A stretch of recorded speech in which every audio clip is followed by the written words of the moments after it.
kulankani ballaaran ay soo qaban qaabisay wasaaradda caafimaadka jamhuuriyadda Soomaaliya ka soo qayb galeen dhammaan mas'uuliyiinta kala duwan ee ka tirsan xukuumadda ugu horeeyo wasiirka wasaaradda qorsheynta wasiirka xigeenka wasaaradda caafimaadka agaasimaha guud ee wasaaradda caafimaadka iyo agaasimaha guud ee wasaaradda duurista iyo hawada taliyaha guud ee waaxda socdaalka Soomaaliland hay'adaha kala duwan ee ka shaqeeya dhinaca caafimaadka iyadoo oo wacyigelin ballaaran ay ka sameeyeen wasaaradda caafimaadka jamhuuriyadda Soomaaliland cudurka halista ee Ebola iyo sidii bulshada looga wacyigelin lahaa ugu horeyn waxa halkaasi ka hadlay wasiirka xigeenka wasaaradda caafimaadka jamhuuriyadda Soomaaliland Nimco Xuseen Qowdhan oo ku dheeraatay inay ka wasaaradahan ay wadi doonaan wacyigelinta cudurka Ebola iyadoo arrimahaasi ka hadlaysa ayaa waxay tidhi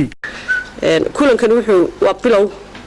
waxaana maanta lagu dejinayaa qorshaha ay wasaaradda caafimaadku ka leedahay iyo sidii loogu howlgeli lahaa hawshan hawl wasaaradda caafimaadka oo kaliya qusaysan maahe waa hawl qaranka oo dhan runtii u taala runtii xanuunkani waa xanuun aynu ognahay dhibta uu leeyahay waynu ogno inagu ma awoodno hadii ilaahayba inooma keene hadii ay wadankeena u yimaado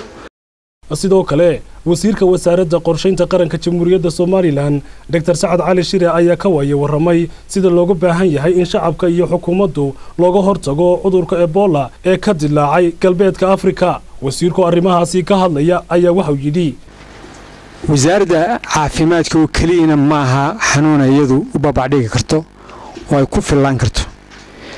waxa weeye waa arin runtii looga baahan yahay in la iska kaashado wasaaradahan wasaaradda caafimaadka wasaaradaha kale khusayso dadweynaha ka muhiimka waxa runtii waa dadweynaha weey frontline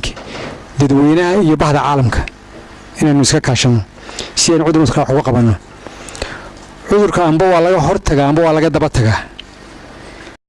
intaasi kadib waxa halkaasi ka hadlay taliyaha guud ee laanta socdaalka Soomaaliland Maxamed Cali Cambaro waxaanu ka sheekeeyay in dhinacooda ay iyaguna qayb laxaad ka qaadan doonaan bulshada sidii looga wacyigelin lahaa cudurkaasi halista ah ee Ebola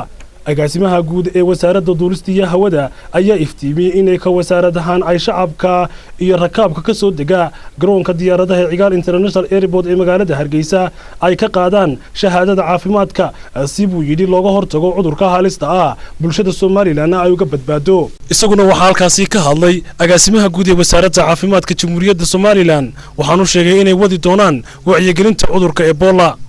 gabagabadii waxa halkaasi ka hadlay mas'uuliyiin kala duwan oo ka tirsan hay'adaha kala duwan ee wasaaradda caafimaadka ka caawiya dhinacyada kala duwan ee caafimaadka wacyigelintan ee bulshada lagaga wacyigelinayo cudurka halista ee ragaadiyay wadamada galbeedka Afrika ayaa ah mid loo baahan yahay sidii ay shacabka Soomaaliland wacyigelin ballaaran loo sii lahaa